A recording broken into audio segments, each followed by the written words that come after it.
A Chave dos Grandes Mistérios Eliphas Levi.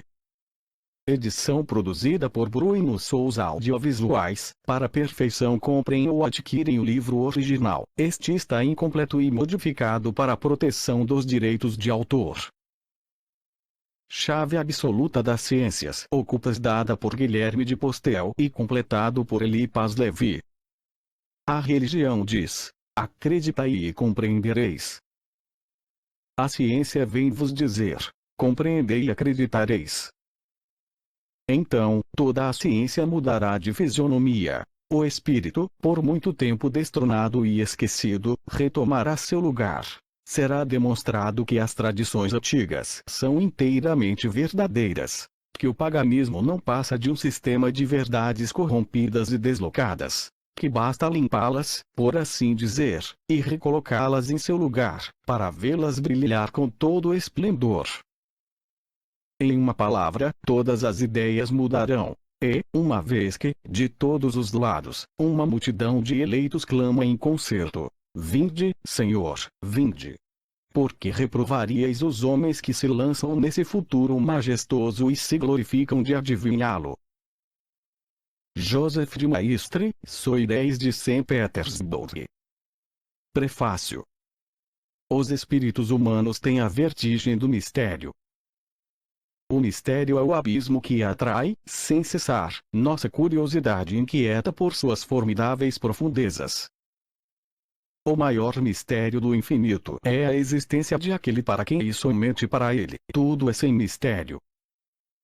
Compreendendo o infinito, que é essencialmente incompreensível, ele próprio é o mistério infinito e externamente insondável, ou seja, ele é, ao que tudo indica, esse absurdo por excelência, em que acreditava Tertuliano. Necessariamente absurdo, uma vez que a razão deve renunciar para sempre a atingi-lo. Necessariamente crível, uma vez que a ciência e a razão, longe de demonstrar que ele não é, são fatalmente levadas a deixar acreditar que ele é, e elas próprias a adorá-lo de olhos fechados. É que esse absurdo é a fonte infinita da razão, a luz brota eternamente das trevas eternas. A ciência, essa Babel do espírito, pode torcer e sobrepor suas espirais subindo sempre. Ela poderá fazer oscilar a terra, nunca tocará o céu. Deus é o que aprenderemos eternamente a conhecer. E, por conseguinte, o que nunca saberemos. O domínio do mistério é um campo aberto às conquistas da inteligência. Pode-se andar nele com audácia, nunca se reduzirá sua extensão, mudar-se-á somente de horizontes. Todo saber é o sonho do impossível, mas ai de quem não ousa aprender tudo e não sabe que, para saber alguma coisa, é preciso resignar-se a estudar sempre. Dizem que para bem aprender é preciso esquecer várias vezes. O mundo seguiu esse método. Tudo que se questiona em nossos dias havia sido resolvido pelos antigos. Anteriores a nossos anais, suas soluções escritas em hieróglifos não tinham mais sentido para nós. Um homem reencontrou sua chave, abriu as necrópoles da ciência antiga e deu a seu século todo um mundo de teoremas esquecidos, de sínteses simples e sublimes como a natureza, irradiando sempre unidade e multiplicando-se como números, com proporções tão exatas quanto o conhecimento demonstra e revela o desconhecido. Compreender essa ciência é ver Deus. O autor deste livro, ao terminar sua obra, acreditará tê-lo demonstrado. Depois, quando tiverdes visto Deus, o hierofante vos dirá: virai-vos, na sombra que projetais na presença desse sol das inteligências, ele fará aparecer o diabo, o fantasma negro que vedes quando não olhais para Deus e quando acreditais ter preenchido o céu com vossa sombra, porque os vapores da terra parecem tê-la feito crescer ao subir. Por de acordo, na ordem religiosa, a ciência com a revelação e a razão com a fé, demonstrar em filosofia os princípios absolutos que conciliam todas as antinomias, revelar enfim o equilíbrio universal das forças naturais, tal é a tripla finalidade desta obra, que será, por conseguinte, dividida em 3 partes. mostraremos a verdadeira religião com caracteres tais que ninguém, crente ou não, poderá desconhecê-la, será o absoluto em matéria de religião.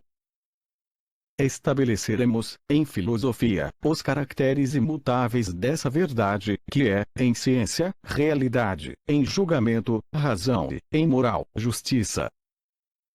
Enfim, faremos conhecer estas leis da natureza cujo equilíbrio é o sustento e mostraremos o quanto são vãs as fantasias de nossa imaginação diante das realidades fecundas do movimento e da vida.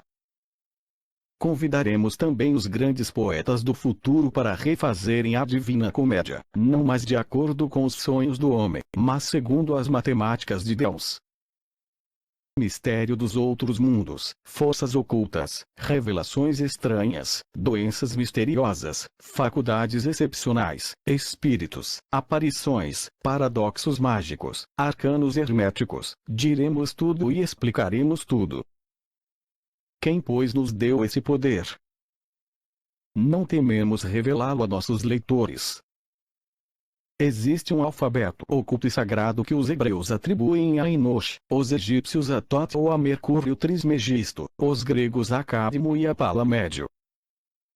Esse alfabeto, conhecido pelos pitagóricos, compõe-se de ideias absolutas ligadas a signos e a números e realiza, por suas combinações, as matemáticas do pensamento. Salomão havia representado esse alfabeto por 72 nomes escritos em 36 talismãs e é o que os iniciados do Oriente denominam ainda de as pequenas chaves ou clavículas de Salomão. Essas chaves são descritas e seu uso é explicado no livro cujo dogma tradicional remonta ao patriarca Abraão. É o Seper Yetzirah, e, com a inteligência do Seper Yetzirah, penetra-se o sentido oculto do Zohar, o grande livro dogmático da Cabala dos hebreus. As clavículas de Salomão, esquecidas com o tempo e que se dizia estarem perdidas, nós as encontramos, e abrimos sem dificuldade todas as portas dos antigos santuários, onde a verdade absoluta parecia dormir, sempre jovem e sempre bela, como aquela princesa de um conto infantil que espera durante um século de sono o esposo que deve despertá-la. Depois de nosso livro, ainda haverá mistérios, mas mais alto e mais longe nas profundezas infinitas. Esta publicação é uma luz ou uma loucura, uma mistificação ou um monumento. Lede, refleti e julgai. Primeira parte. Mistérios religiosos. Problemas a resolver. E demonstrar de uma maneira certa e absoluta a existência de um Deus e dela dar uma ideia satisfatória para todos os espíritos. E estabelecer a existência de uma verdadeira religião de maneira a torná-la incontestável. E indicar o alcance e a razão de ser de todos os mistérios da religião única, verdadeira e universal. E transformar as objeções da filosofia em argumentos favoráveis à verdadeira religião. V. Traçar o limite entre a religião e a superstição e dar a razão dos milagres e dos prodígios. Considerações preliminares. Quando o conde Joseph de Maistre, este grande lógico apaixonado, disse com desespero: "O mundo está sem religião", assemelhou-se àqueles que dizem temerariamente: "Deus não existe". O mundo, com efeito, está sem a religião do conde Joseph de Maistre, assim como é provável que Deus, tal qual o concebe a maioria dos ateus, não exista. A religião é uma ideia apoiada num fato constante universal. A humanidade é religiosa. A palavra religião tem, portanto, um sentido necessário e absoluto. A própria natureza consagra a ideia que representa essa palavra e a eleva à altura de um princípio. A necessidade de crer liga-se estreitamente à necessidade de amar. É por isso que as almas têm necessidade de comungar com as mesmas esperanças e com o mesmo amor. As crenças isoladas não passam de dúvidas. É o laço da confiança mútua que faz a religião ao criar a fé. A fé não se inventa, não se impõe, não se estabelece por convicção política. Manifesta-se, como a vida, com uma espécie de fatalidade. O mesmo poder que dirige os fenômenos da natureza estende e limita, além de todas as previsões humanas, o domínio sobrenatural da fé. Não se imaginam as revelações, elas se impõem, e nelas se crê. Por mais que o espírito proteste contra as obscuridades do dogma, está subjugado pela atração dessas mesmas obscuridades, e frequentemente o mais indócil dos pensadores coraria em aceitar o título de homem sem religião.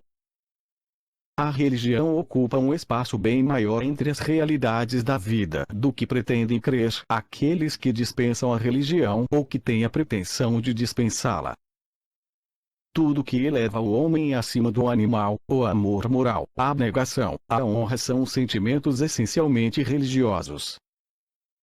O culto da pátria e do lar, a religião do juramento e das lembranças são coisas que a humanidade jamais abjurará sem se degradar completamente, e que não saberiam existir sem a crença em alguma coisa maior do que a vida mortal, com todas as suas vicissitudes, suas ignorâncias e suas misérias. Se a perda eterna no nada tivesse de ser o resultado de todas as nossas aspirações às coisas sublimes que sentimos serem eternas, a fruição do presente, o esquecimento do passado e a displicência para com o futuro seriam nossos únicos deveres, e seria rigorosamente verdadeiro dizer, com um sofista célebre, que o homem que pensa é um animal degradado. Por isso, de todas as paixões humanas, a paixão religiosa é a mais poderosa e a mais vivaz.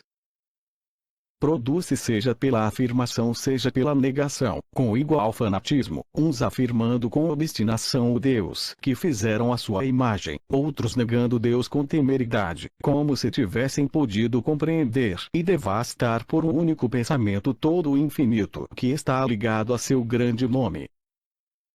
Os filósofos não refletiram suficientemente sobre o fato fisiológico da religião da humanidade. A religião, com efeito, existe além de toda discussão dogmática. É uma faculdade da alma humana, da mesma forma que a inteligência e o amor. Enquanto houver homens, a religião existirá.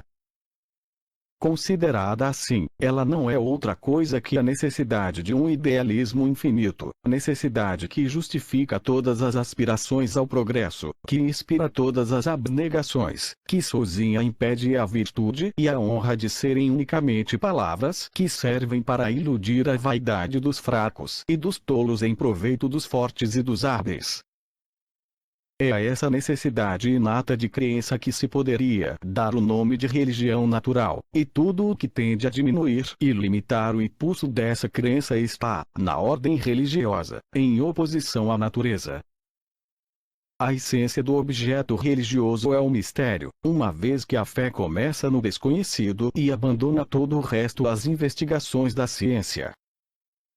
A dúvida é, aliás, mortal à fé. Ela sente que a intervenção do ser divino é necessária para cobrir o abismo que separa o finito do infinito, e afirma essa intervenção com todo o ímpeto de seu coração, com toda a docilidade de sua inteligência.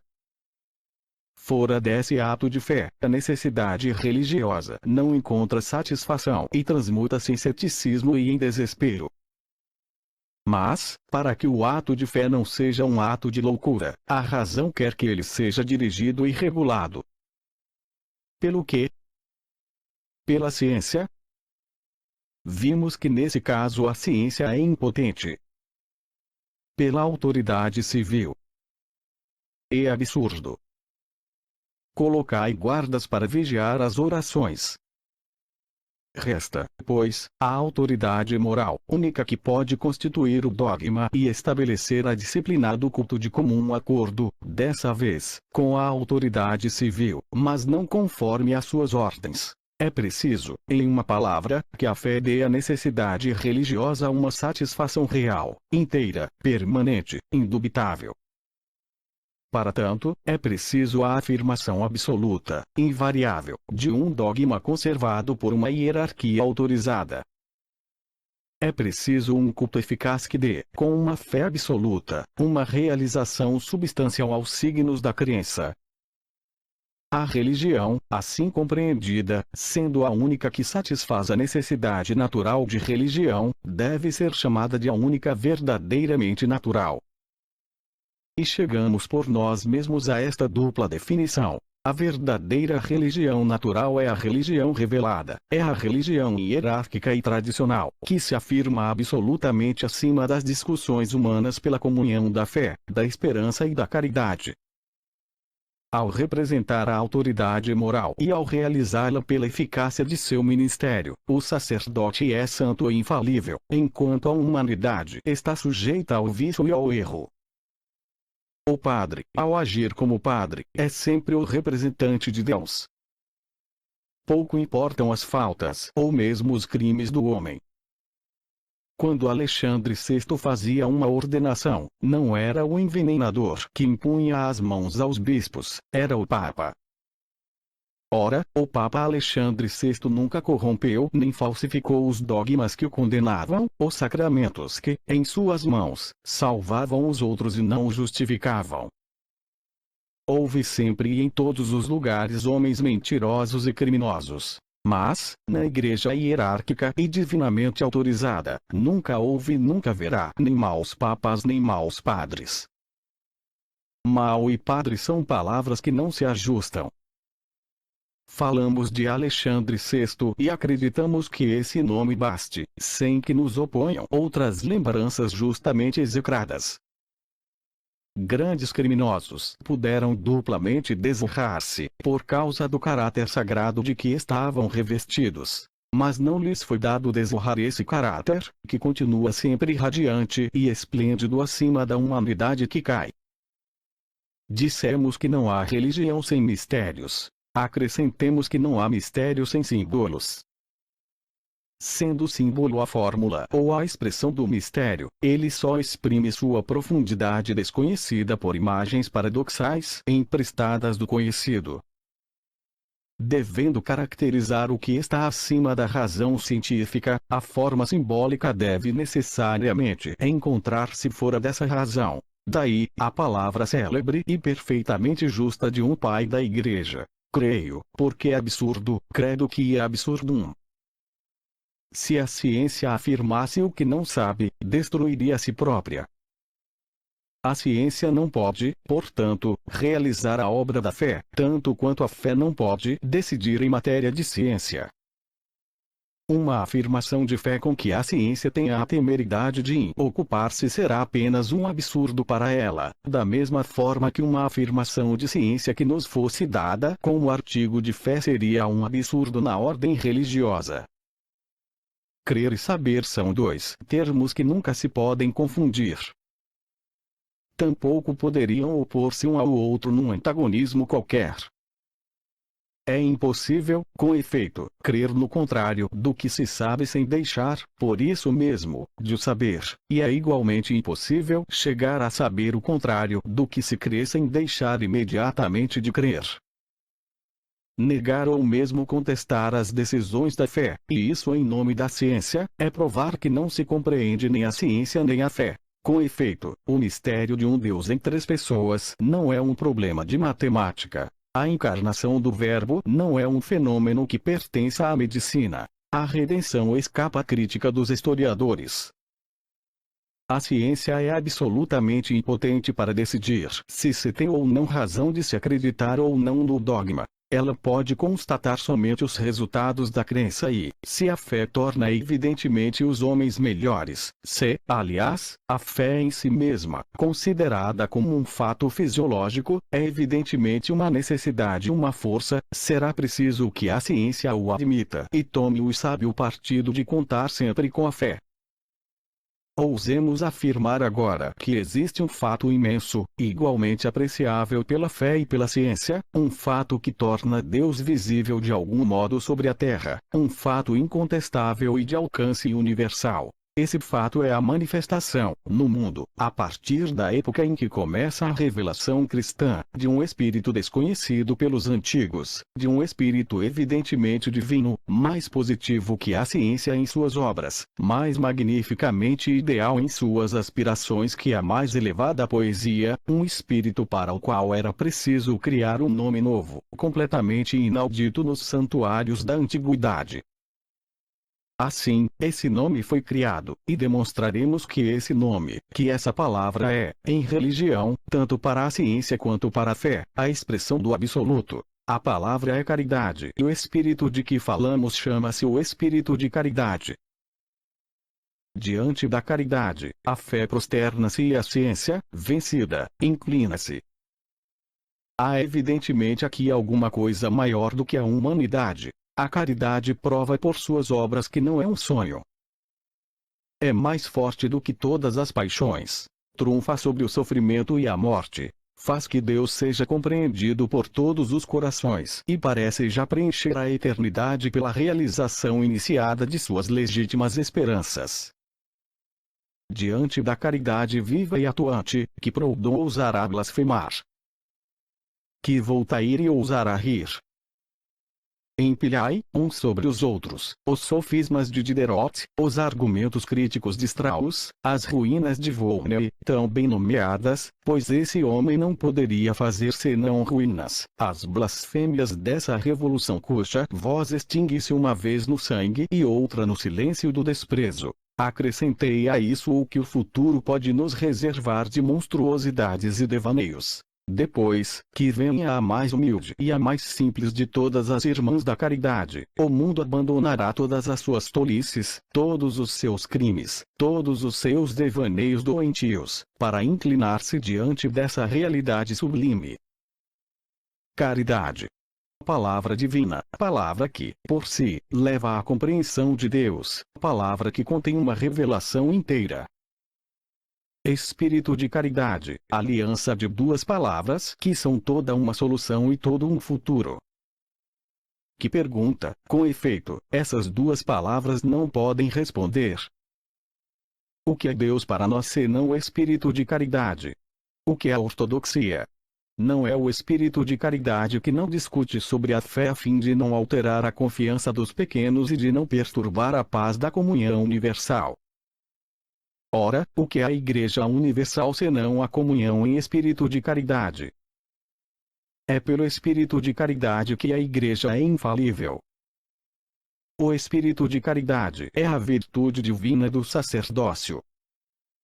Dever dos homens, garantia de seus direitos, prova de sua imortalidade, eternidade de felicidade iniciada para eles na terra, objetivo glorioso dado à sua existência, fim e meio de seus esforços, perfeição de sua moral individual, civil e religiosa. O espírito de caridade abrange tudo, aplica-se a tudo, tudo pode esperar, tudo empreender e tudo cumprir. Era pelo espírito de caridade que Jesus, expirando na cruz, dava à sua mãe um filho na pessoa de São João e, triunfando sobre as angústias do mais horrível suplício, soltava um grito de libertação e de salvação ao dizer: Pai, nas tuas mãos entrego o meu espírito.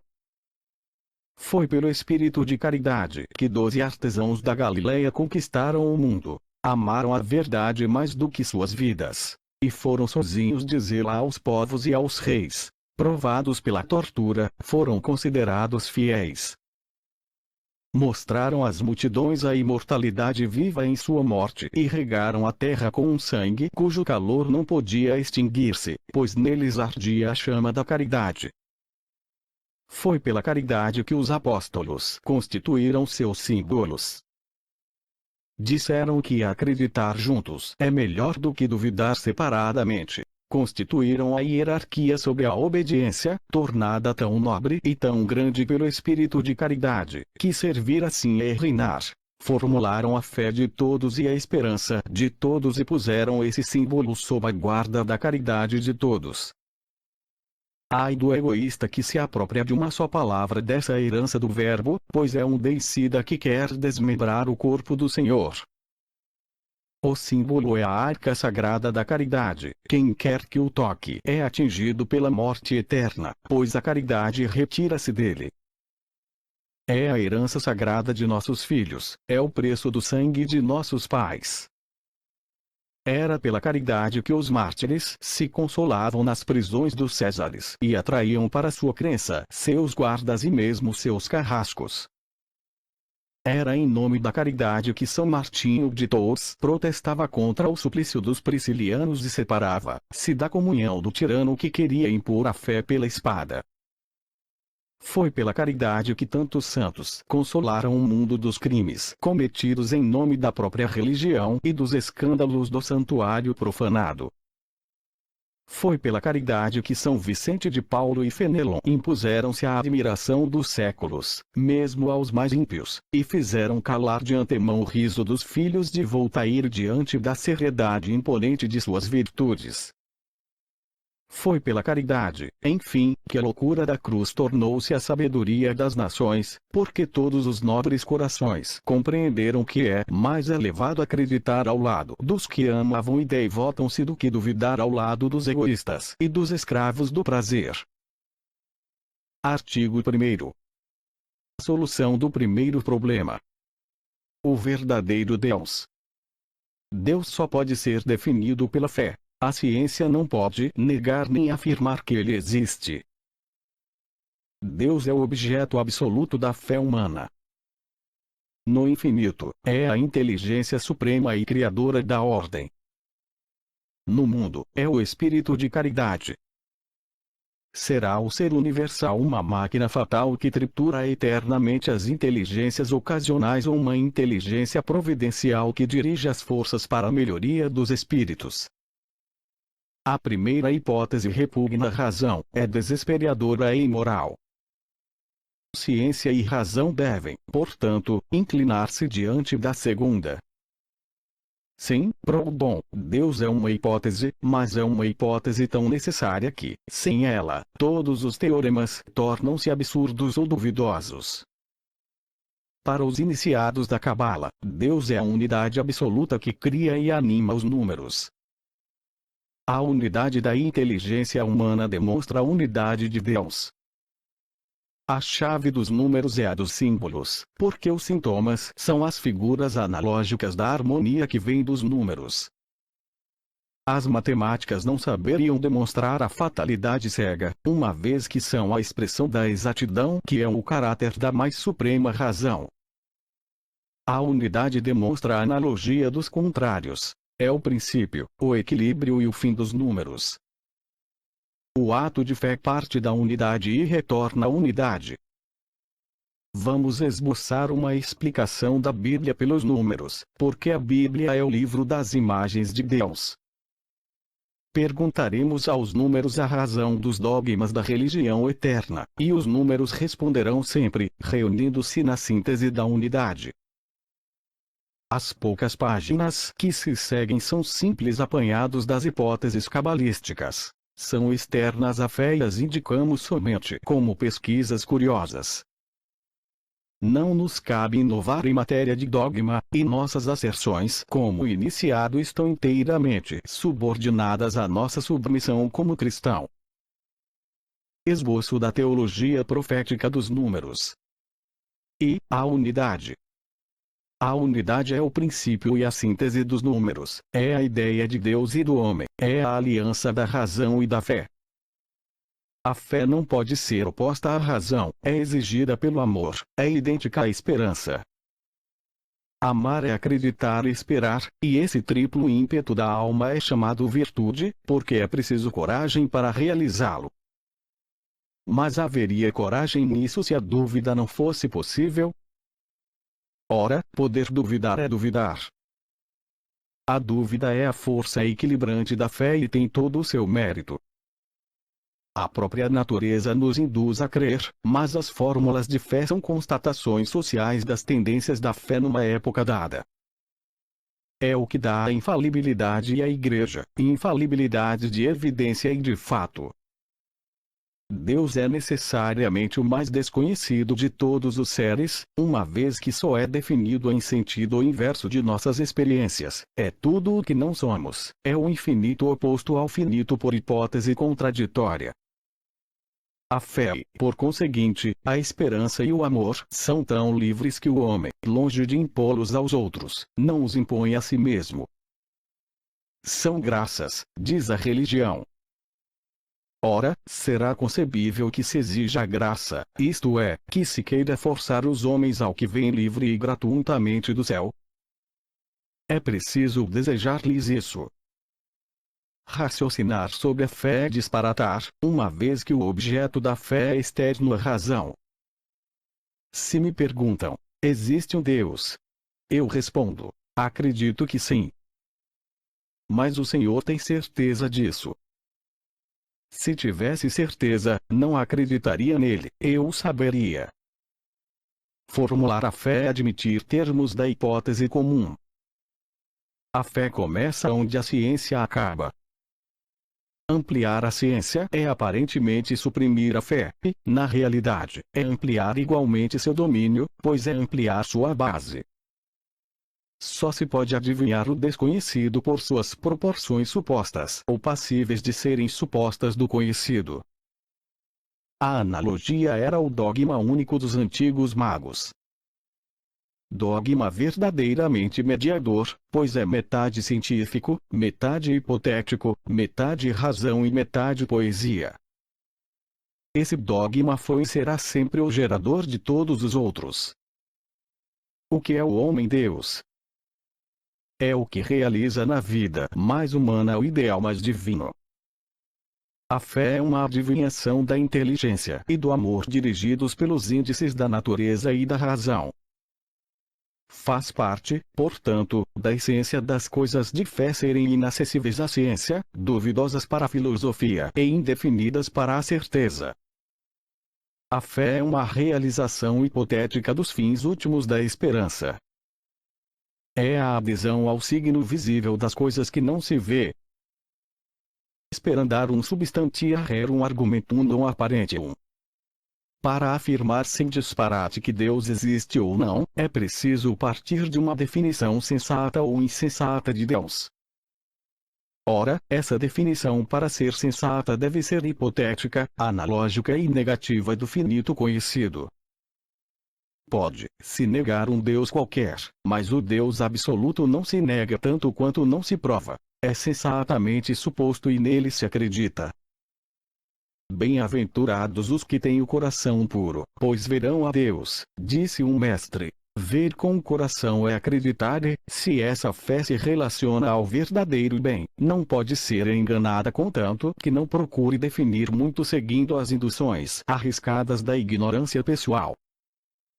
Nossos julgamentos, em matéria de fé, aplicam-se a nós mesmos, será para nós como tivermos acreditado. Isto é, nós próprios nos fazemos à semelhança de nosso ideal.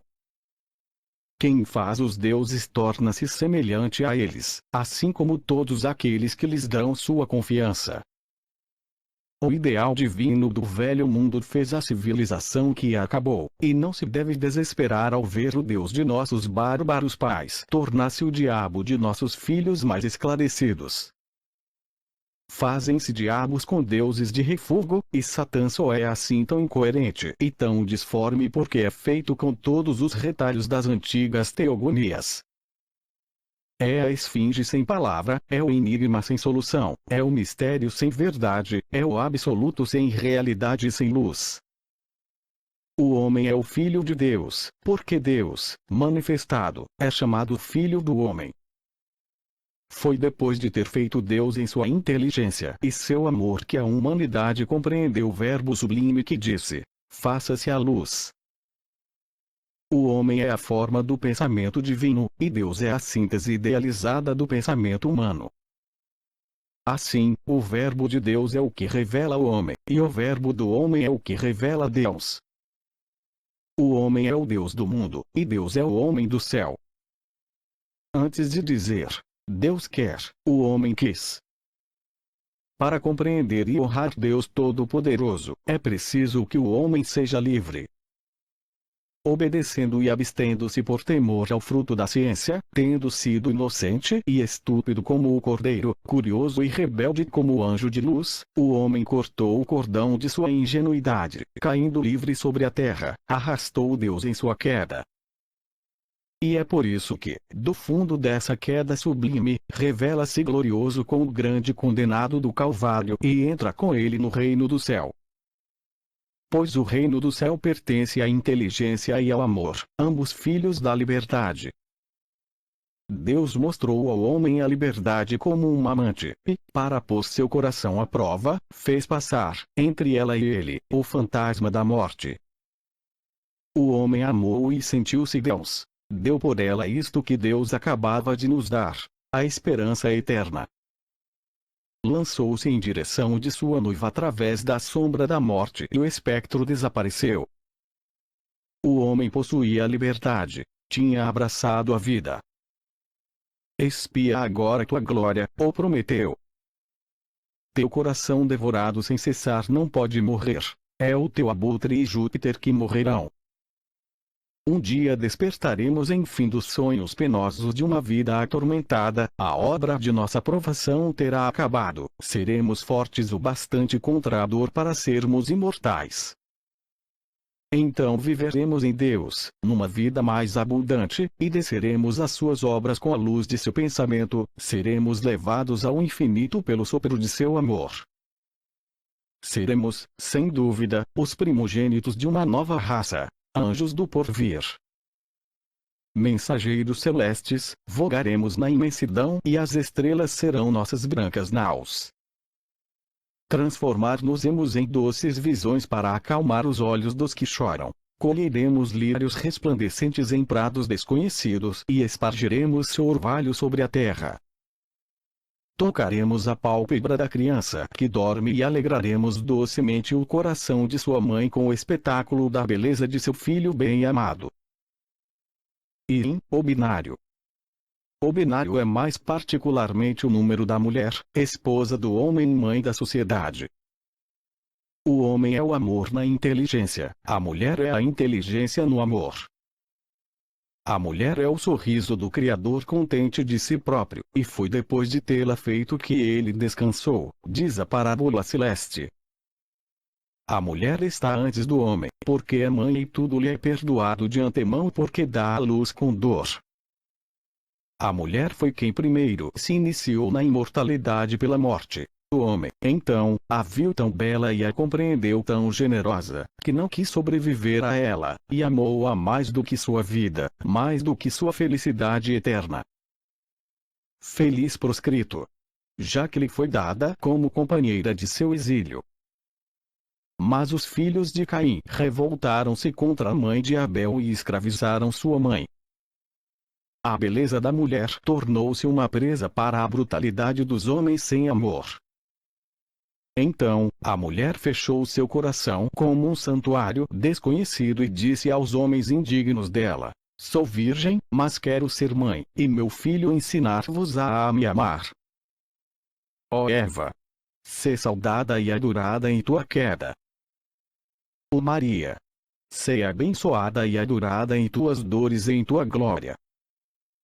Santa crucificada que sobrevivia a teu Deus para enterrar teu filho, sê para nós a última palavra da revelação divina. Moisés chamava Deus de Senhor, Jesus chamava-o de meu Pai, e nós, pensando em ti, diremos a providência: sóis nossa mãe. Filhos da mulher, perdoemos a mulher decaída. Filhos da mulher, adoremos a mulher regenerada. Filhos da mulher, que dormimos em seu seio, que fomos embalados em seus braços e consolados por seus carinhos, amemo-la e amemo-nos entre nós. O ternário. O ternário é o número da criação. Deus criou a si próprio eternamente e o infinito que ele preenche com suas obras é uma criação incessante e infinita. O amor supremo contempla-se na beleza como em um espelho, e experimenta todas as formas como enfeites, pois é o noivo da vida. O homem também afirma e cria a si próprio. enfeita-se com suas conquistas, ilumina-se com suas concepções, reveste-se com suas obras como que com vestes nupciais. A grande semana da criação foi imitada pelo gênio humano, divinizando as formas da natureza. Cada dia forneceu uma revelação nova, cada rei progressivo do mundo foi por um dia a imagem e a encarnação de Deus. Sonho sublime que explica os mistérios da Índia e justifica todos os simbolismos. A elevada concepção do homem-Deus corresponde à criação de Adão, e o cristianismo, à semelhança dos primeiros dias do homem típico no paraíso terrestre, foi apenas uma aspiração e uma viuvez. Esperamos o culto da esposa e da mãe, aspiramos às núpcias da nova aliança. Então os pobres, os cegos, todos os proscritos do velho mundo serão convidados para o festim e receberão um traje nupcial, e olhar-se-ão uns aos outros com uma grande doçura e um inefável sorriso, porque terão chorado muito tempo. IV. O quaternário. O quaternário é o número da força. É o ternário completado por seu produto, é a unidade revelada reconciliada à Trindade soberana. No ardor primeiro da vida, o homem, tendo esquecido sua mãe, compreendeu Deus apenas como um pai inflexível e cioso.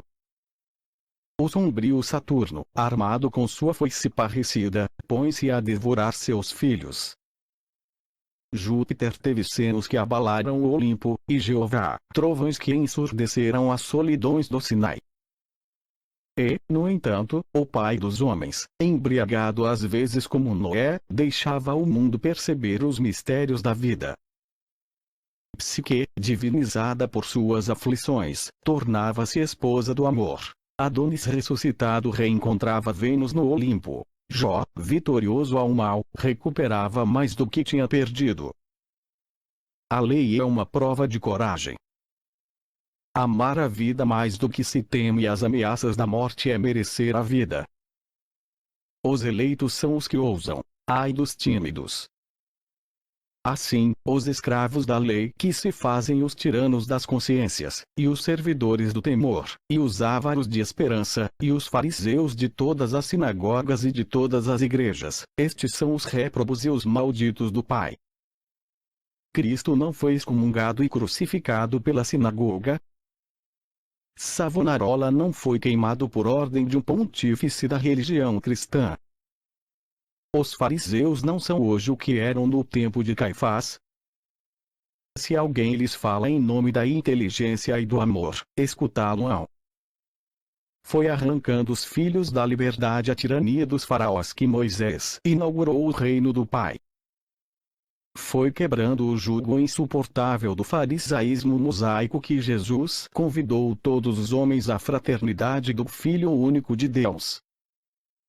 Quando caírem os últimos ídolos, quando se quebrarem as últimas correntes materiais das consciências, quando os últimos matadores de profetas, quando os últimos sufocadores do verbo forem confundidos, será o reino do Espírito Santo. Glória, pois, ao Pai, que enterrou o exército do faraó no Mar Vermelho.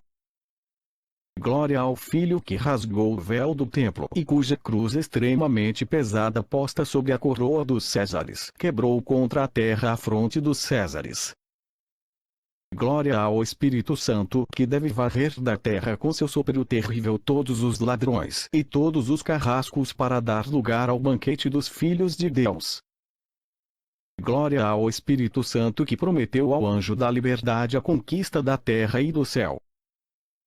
O anjo da liberdade nasceu antes da aurora do primeiro dia, antes mesmo do despertar da inteligência, e Deus o denominou estrela da manhã. Ó Lúcifer, tu te desligaste voluntária e desdenhosamente do céu onde o sol te inundava com sua claridade, para sucar com teus próprios raios os campos agrestes da noite. Brilhas quando o sol se põe e teu olhar resplandecente precede o nascer do dia. Cais para de novo levantar. Experimentas a morte para melhor conhecer a vida.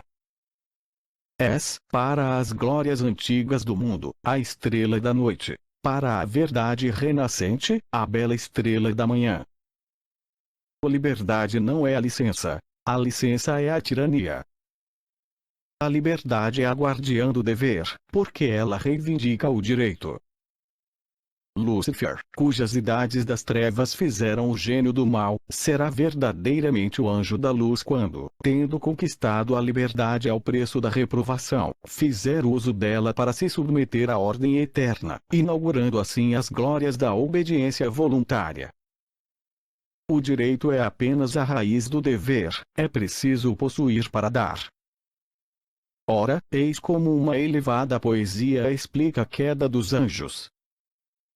Deus tinha dado aos espíritos a luz e a vida, depois lhes disse: amai.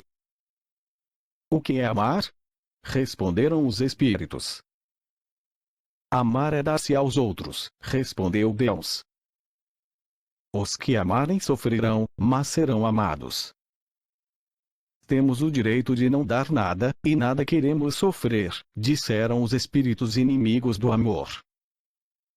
Estais em vosso direito, respondeu Deus, e separemo-nos. Eu e os meus queremos sofrer e morrer, mesmo para